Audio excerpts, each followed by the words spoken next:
Assalamualaikum warahmatullahi wabarakatuh. Salam sejahtera uh, pelajar-pelajar yang saya hormati sekalian.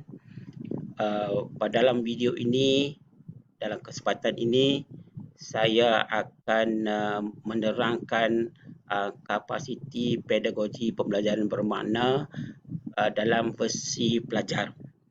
Jadi saya rasakan penerangan ini penting sebab kapasiti pedagogi pembelajaran bermakna KPB ini perlu difahami oleh siswa guru dalam melaksanakan tugasan dan juga kuliah, dan juga selepas itu siswa guru akan melaksanakan pula di sekolah-sekolah.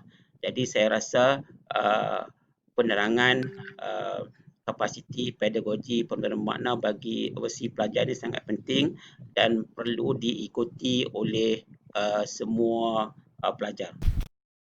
Okey, baiklah. Apakah hasrat pembelajaran kita bagi video kali ini ataupun kita katakan sebagai learning intention. Jadi sebagai pelajar, saya belajar untuk menghayati kapasiti pedagogi pembelajaran bermakna dalam kuliah dan juga pelaksanaan tugasan. Sementara kriteria kejayaan bagi sesi kali ini, saya dapat menerangkan konsep dan juga kerangka-kerangka yang berkaitan dengan KPPB walaupun tidak mendalam, dapat menerangkan konsep. Saya juga dapat menerangkan peranan pensyarah dan pelajar dalam melaksanakan KPPB dalam PDP dan juga kerja khusus ataupun tugasan yang diberikan. Okey, baiklah, sebelum kita pergi dengan lebih lanjut, marilah kita teliti konsep kapasiti pembelajaran bermakna. Kalau kita perhatikan model ini yang dikeluarkan oleh Michael Fullen dan juga rakannya Maria. Jadi Michael Fullen telah melihat apa yang dikatakan sebagai deep learning. Dalam bahasanya, dalam bahasa kita, kita gunakan sebagai pembelajaran bermakna. Jadi beliau telah membezakan antara pedagogi lama guru dan juga pedagogi baru. Pedagogi lama ialah untuk memastikan pada akhirnya pelajar-pelajar menguasai kandungan. Sementara pada pedagogi baru, pada akhirnya mereka akan menghasilkan pembelajaran bermakna. Kedua-dua hasil ini sangat berbeza dan juga pelaksanaan juga berbeza. Kalau dulu guru-guru pensyarah mereka ada kemahiran ICT, ada kapasiti pedagogi, maknanya ada kemahiran pedagogi dan pengetahuan. Semua usaha ini digunakan untuk menghasilkan supaya pelajar menguasai kandungan. Tetapi dalam pedagogi baru yang kita katakan pembelajaran bermakna ini, maka pensyarah dan juga guru-guru akan sentiasa bersama-sama pelajar meneroka, mencipta dan mengguna pengetahuan baru dalam kehidupan. Jadi sentiasa di sini pensyarah dan juga ataupun guru bersama pelajar sentiasa menguasai dan meneroka kandungan. Dan juga mereka memanfaati teknologi secara ubiquitous, maknanya setiap masa, setiap keadaan pada bila-bila masa demi membantu pelajar dan pada akhirnya mereka akan belajar dan pembelajaran ini akan bermakna untuk mereka.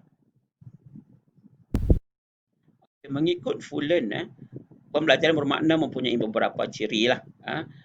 Jadi yang pertama, apabila pelajar betul-betul belajar, pengetahuan itu akan melekat pada diri mereka sehingga sepanjang hayat. Yang kedua, meningkatkan penglibatan pelajar dalam mempelajari. Pelajar juga ada ciri-ciri personalization. Mereka mahu apa yang mereka mahu belajar dan mereka juga ada ownership mereka sendiri. Ownership dan juga pelajar dapat mengaitkan pembelajaran ini dapat mengaitkan pelajar dengan dunia sebenar dan melibatkan juga nilai-nilai spiritual. Sudah tentulah dalam pembelajaran bermakna apabila melalui proses yang betul dapat membina kemahiran, pengetahuan, keyakinan diri dan juga advokasi diri. Dan yang seterusnya pembelajaran bermakna juga dapat membina kehubungan antara pelajar dengan pelajar, pelajar dengan guru, dengan family, keluarga dan juga komuniti. dan apa yang penting antaranya ialah dia dapat mendalamkan kehendak manusia ni untuk berhubung antara satu sama lain demi membina pengetahuan yang baharu.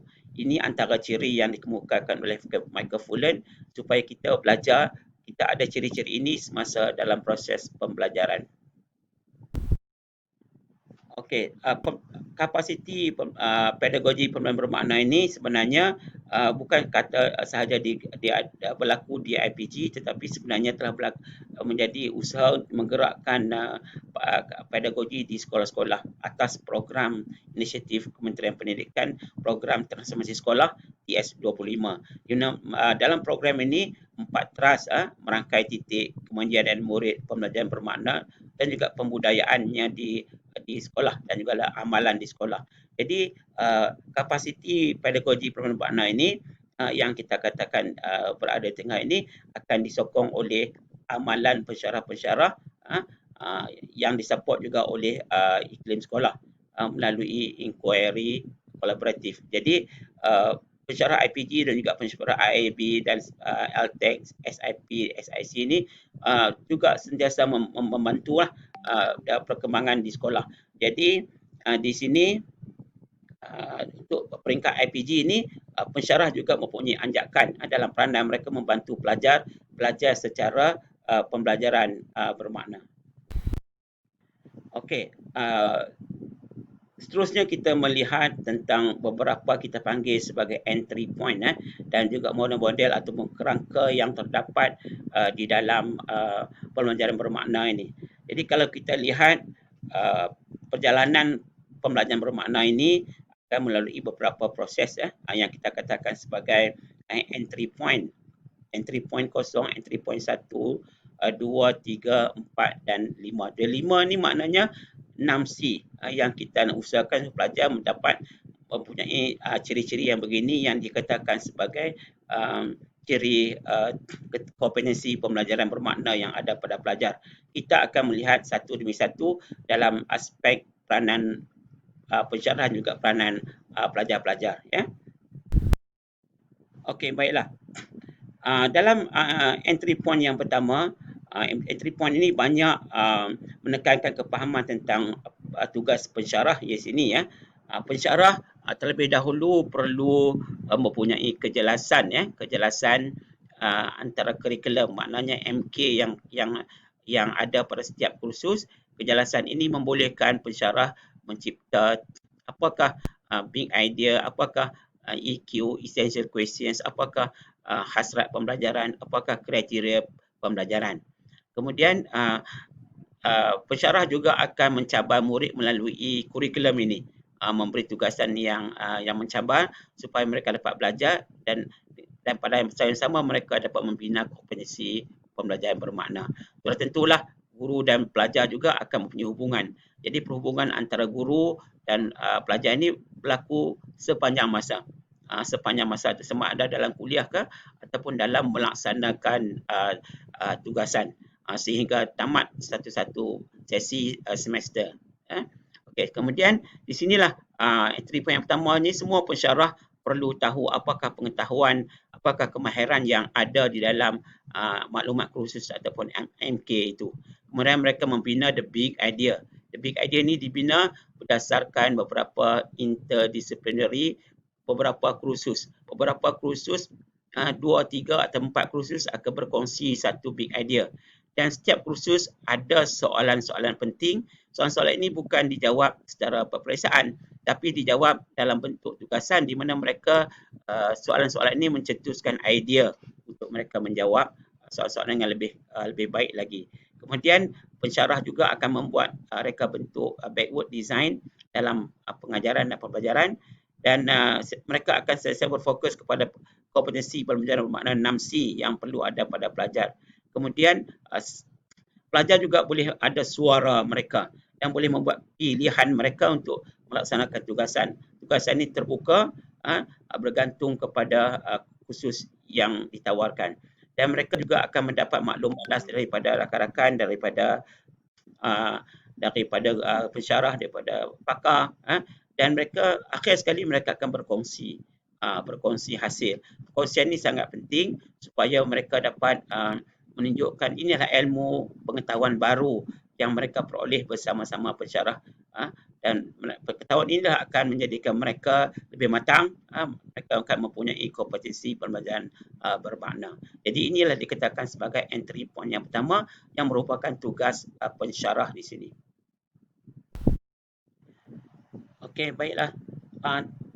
Entry point yang pertama asas ialah iaitu pensyarah, yang merupakan tugas pensyarah di mana pensyarah akan melalui 4 fasa dalam merancang, mentaksir mereka bentuk, melaksana dan juga mengukur, mereflek dan juga menambah baik.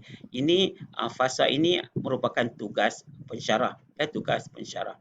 Di mana kalau kita perhatikan pada peringkat awal mungkin pensyarah akan membuat soal selidik untuk menentukan tahap pembelajaran bermakna, maknanya 6C yang kita akan bincang nanti, dalam apakah tahap 6C yang berada dalam kalangan pelajar. Pensyarah akan laksanakan. Pensyarah juga akan mereka bentuk yang saya sebutkan tadi. Pensyarah akan melihat PLO, CLO, TLO kursus dan menghasilkan big idea untuk beberapa kursus berkongsi big idea yang sama, mencipta essential question, soalan-soalan pencetus idea, soalan-soalan penting, dan membuat mereka bentuk backward design dalam perancangan mereka. Kemudian barulah mereka menggunakan model-model seperti model pelajar, model kerangka rigor and relevant dan juga kerangka 3E, triple E ini. Dalam pelaksanaan ini mereka akan terus menggunakan model diagram untuk pembelajaran, mereka akan menggunakan protokol reka bentuk pembelajaran, mereka akan menggunakan rubrik, mereka akan menggunakan senarai semak sepanjang masa. Dan dalam menilai, mereka akan menggunakan rubrik yang telah ditentukan, rubrik showcasing, akan melihat suara pensyarah, suara pelajar dan juga rakan-rakan pembelajaran. Inilah tugas pensyarah dalam KPPB ini. Baiklah, rajah ini merumuskan apa yang saya sebutkan tadi. Maknanya yang pertama tadi, pensyarah perlu mempunyai kejelasan. Kejelasan dari segi apa? Apakah standard kandungan? Di sini kita katakan sebagai MK, maklumat kursus. Apakah PP, perkembangan pembelajaran yang harus dikembangkan sehingga murid pelajar dapat membina pembelajaran bermakna. Apakah hasil pembelajaran, hasrat pembelajaran. Apakah kriteria kejayaan dan juga mereka telah melaksanakan reka bentuk backward design yang dilaksanakan oleh pensyarah. Dan sepanjang melaksanakan tugasan pembelajaran, maka kita menggunakan model pembelajaran murid, yang ini perlu dikuasai oleh murid, model reka bentuk pembelajaran, menggunakan 3E. Apa 3E itu? Engagement, enhancement and extension. Dan mereka menggunakan 3R juga, rigor, relevant dan relationship framework untuk menghasilkan pelajar, menghasilkan kompetensi 6C. Ini yang dikatakan pelan pembelajaran bermakna. Model yang pertama yang perlu dikuasai oleh pelajar sekalian ialah kita namakan sebagai model pembelajaran murid. Model pembelajaran murid, iaitu model ini mempunyai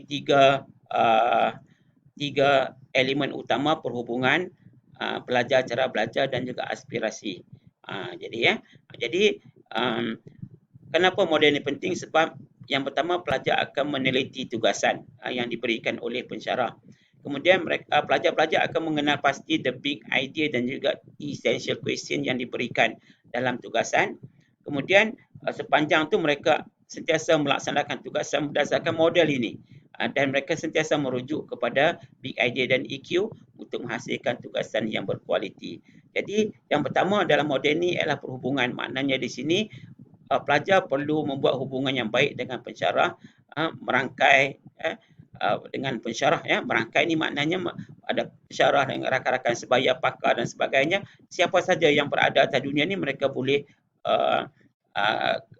boleh buat perhubungan untuk mendapatkan kefahaman yang lebih, dan mereka ada kesepunyaan, maknanya sama-sama membina ilmu baru. Jadi ini sifat perhubungan ni perlu ada semasa pelajar belajar. Sebab itulah pensyarah-pensyarah semua mereka menghargai idea pelajar, mereka telus dalam memberikan maklumat, mereka tulus, ikhlas memberikan komen, memberikan teguran, memberikan idea. Jadi hubungan murid ni sangat penting. Jika kita ada hubungan antara murid dengan pelajar dengan guru, maka sebenarnya mempunyai kesan yang sangat besar seperti mana nyatakan oleh John Hattie 0.2 sangat besar kesannya ini. Seterusnya, kalau kita lihat dalam model ini juga pelajar dia kena ada belajar cara belajar. Jadi pelajar boleh dapat tugasan, kena pasti idea dan EQ dan juga melaksanakan tugasan ini mereka kena ada apa kita katakan belajar cara belajar, iaitu mereka ada metakognitif, iaitu mereka berfikir cara mereka berfikir. Apakah mereka fikir ni betul ataupun macam mana boleh dikembangkan, dikembangkan ya. Kemudian maklum balas. Maklum balas diterima, mereka perlu gunakan sebaik-baiknya dan mereka ada agensi. Agensi ni keupayaan mereka untuk membuat sesuatu. Jadi mereka nak buat sesuatu, maka mereka buatlah dengan mengikut kehendak dan suara mereka, suara mereka sendiri. Okey. Kemudian selepas itu elemen yang berikutnya ialah iaitu kita katakan aspirasi. Pelajar perlu ada aspirasi. Pelajar perlu ada jangkaan. Pelajar perlu ada keperluan dan minat. Jadi maknanya di sini pelajar perlu membangunkan harga diri melalui tugasan mereka, ada teladan, ada sasaran pencapaian dan juga ada penglibatan dalam pembelajaran. Mereka seronok dan mengujarkan meminat, kreativiti, semangat membaca, dorongan menjadi pemimpin, tanggungjawab. Ini semua ni merupakan aspirasi yang dipamerkan. Ini boleh dapat dia punya kita punya item-item yang berkaitan dengan aspirasi murid dalam Google QR code yang diberikan di bawah ini. Jadi pelajar-pelajar perlu ada aspirasi. Aspirasi ini maknanya di sini. Jadi pelajar yang ada aspirasi, pelajar yang ada goal matlamat, pelajar yang ada effort, ada usaha. Pelajar yang tidak ada goal, pelajar yang tidak ada usaha, kita katakan hibernation. Jadi apapun kalau pelajar tu ada goal tetapi tidak ada usaha, itu hanya imagination, angan-angan saja. Pelajar ada usaha tanpa ada goal, kita katakan penat saja. Perspiration. Jadi di sini kita mahu pelajar ada aspirasi yang dimasukkan dalam model pembelajaran pelajar itu. Okay, baiklah. Entry point yang ketiga ialah kita katakan model reka bentuk pembelajaran. Ini ialah tugas pensyarah. Apa maknanya? Pensyarah perlu menjadi rakan pembelajaran kepada semua pelajar dia.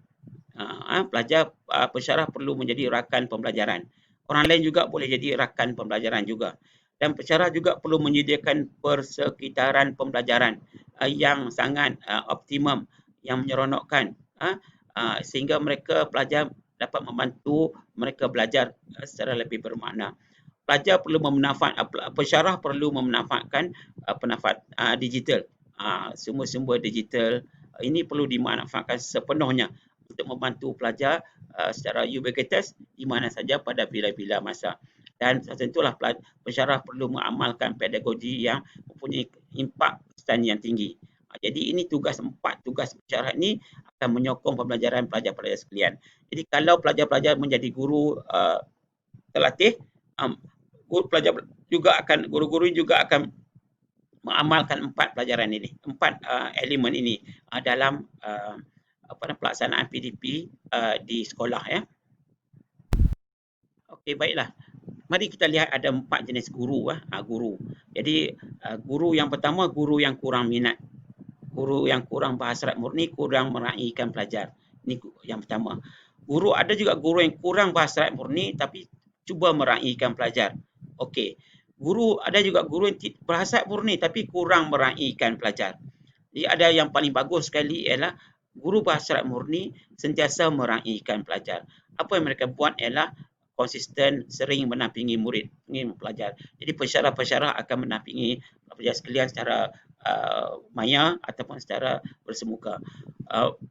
Guru atau pensyarah akan perhatian terhadap pembelajaran dan kesungguhan. Mereka juga akan memberikan maklum balas, berusaha membina, mengekal dan memperbaiki hubungan. Ini kita katakan guru atau pensyarah yang berhasrat murni yang meraihkan. Kuadran inilah kuadran yang kita mahu, yang paling bagus amalannya. Kita tidak mahu kuadran yang ini ataupun kedua-duanya. Kita mahu kuadran yang ini, guru bahasa murni dan meraihkan pembelajaran. Kalau kita lihat tugas pensyarah yang lain adalah amalan pedagogi. Jadi amalan pedagogi ini merupakan satu amalan yang perlu dipikirkan, perlu diamalkan, dan banyak buku-buku telah ditulis menunjukkan apakah pedagogi ataupun strategi yang berkesan. Misalnya buku ini 50 Strategies to Boost Cognitive Engagement, misalnya buku 2012 oleh Stobart. Ini boleh dibaca oleh guru dan guru akan applykan juga. Contohnya lain ialah visible learning oleh John Hattie dan rakan-rakan dia. Ini macam mana membolehkan pelajar belajar. Jadi amalan pedagogi ini akan diamalkan oleh guru, oleh pensyarah, dan mereka akan sentiasa meningkatkan, mengupgradekan amalan mereka berdasarkan pembacaan dan juga perbincangan mereka demi membantu mewujudkan pembelajaran bermakna. Baiklah, pensyarah-pensyarah juga dan guru-guru juga akan merujuk kepada kesan saiz Hattie ini, Hattie effect size, di mana ini sebahagian yang telah dipaparkan di sini menunjukkan apakah amalan pedagogi yang memberi kesan yang tinggi, yang paling tinggi. Misalnya maklum balas pun tinggi, kejelasan guru akan tinggi, pembincangan bilik darjah pun juga tinggi, credibility guru akan tinggi. Ini semua ni menunjukkan yang akan mempengaruhi amalan pedagogi pensyarah dan juga guru. Jadi ini perlu dipahami oleh pensyarah dan juga guru. Okey, baiklah.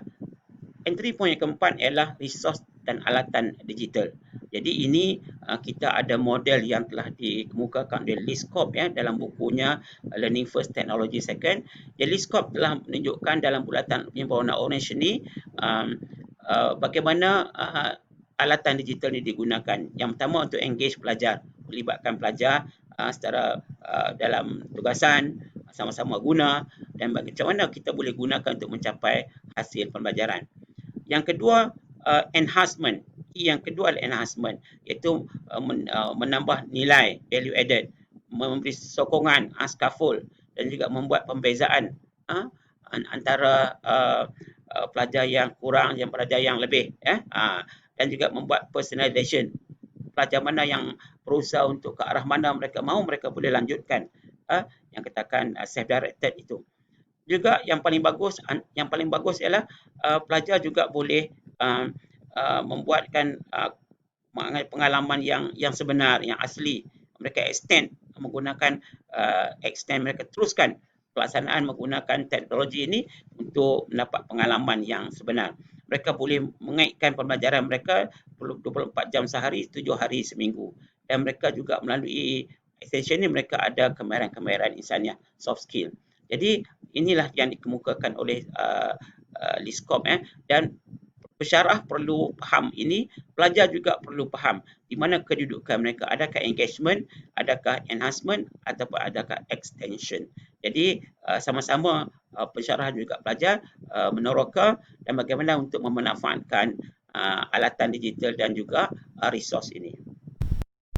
Okey, baiklah, satu lagi kerangka yang ada dalam ini entry point keempat ialah dipanggil 3R, rigor, relevant dan relationship. Ini dikemukakan oleh Legan. Jadi kerangka ini penting untuk pensyarah, penting untuk pelajar. Di mana pensyarah kalau kita dalam menggunakan teknologi ini, kita boleh berada dalam sama ada A, B, C ataupun kuadran D. A itu pemerolehan. Pemerolehan ini maknanya hanya tugasan yang pelajar buat itu hanya peringkat rendah dan pengalamannya pun hanya peringkat dalam kehidupan dalam disiplinnya. Kalau yang B pula aplikasi, mereka apply sehingga peringkat situasi bukan rutin, di luar jangkaan situasi yang bukan rutin, bukan kebiasaan. Ini lebih tinggi, tapi tinggi dari segi aplikasi tetapi dari segi pengetahuannya rendah. Ada juga tugasan dalam C, itu dipanggil asimilasi, iaitu mereka hanya apply dalam sehingga hidup setara dengan dalam antara disiplin dan juga pengetahuan sehingga tahap yang tahap tertinggilah untuk menilai. Jadi yang paling bagus ialah ini, iaitu kuadran D, di mana mereka melaksanakan adaptasi, iaitu mereka mencipta, menilai dan menganalisis dalam konteks masalah bukan rutin. Jadi pelajar kena faham pensyarah sentiasa akan memberikan tugasan dalam bentuk ini. Jadi pelajar perlu ada kita panggil adaptasi. Jadi inilah tugas pensyarah dan juga tugas pelajar yang perlu difahami. Jadi dalam hal ini kita kena membezakan dua lah, difficulty dan juga complexity. Ada yang tugas yang mudah, ada tugas yang lebih sukar, ada kompleks, tidak berapa kompleks, ada sangat kompleks. Tugas yang paling bagus adalah yang lebih susah dan lebih kompleks. Ini memerlukan kepakaran, iaitu tahap kesukaran yang tinggi, tahap kompleks yang tinggi. Inilah tugasan yang paling rendah. Jadi pensyarah dan juga guru akan membawa pelajar-pelajarnya daripada tahap rendah hingga ke tahap yang lebih tinggi dalam pembelajaran hari-hari, dalam PDPA seharian dan juga tugasan yang sedang dilaksanakan. Okey, baiklah. Ya, ini entry point yang terakhir yang kelima, iaitu kompetensi pembelajaran bermakna. Jadi apa dia kompetensi pembelajaran bermakna yang kita katakan awal tadi, yang kita katakan 6C itu. C yang pertama adalah critical thinking, pemikiran kritis. C yang kedua adalah creativity. C yang ketiga adalah communication, komunikasi. C yang keempat adalah collaboration. C yang kelima adalah citizenship. Jadi ini merupakan kompetensi pembelajaran bermakna. Maksudnya jika pelajar mempunyai keenam ciri ini, mereka membangunkan dari semasa ke semasa dengan mengikut proses yang diberikan oleh guru-guru juga pensyarah, mereka akan membangunkan 6C ini. Jadi kalau mereka dapat membangunkan daripada peringkat awal hingga peringkat akhir sehingga tamat pembelajaran, maka 6C ini sepatutnya sempurna. Jadi hasrat pensyarah ialah menyediakan tugasan supaya pelajar dapat dibina 6C mereka, dan pelajar juga perlu sedar apakah 6C yang mereka telah pun kuasai, yang mana yang mereka belum kuasai. Jadi pelajar-pelajar perlu lihat perkara ini. Jadi kita kena sedar, khususnya siswa guru, maknanya 6C dalam kalangan diri sendiri dan juga 6C yang juga kita akan gunakan ini dalam konteks pengajaran kita nanti apabila kita bertugas sebagai guru terlatih di sekolah. Jadi inilah dikatakan entry point yang kelima yang kita hasratkan, iaitu kompetensi pembelajaran bermakna, dan kompetensi ini pun sebenarnya menjadi kompetensi antarabangsa.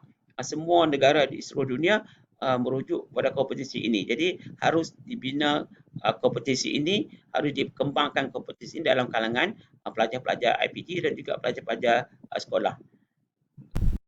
Okay, itulah yang saya katakan tadi ialah kapasiti pedagogi pembelajaran bermakna, apa yang pelajar, siswa guru perlu faham, apa yang pensyarah perlu faham.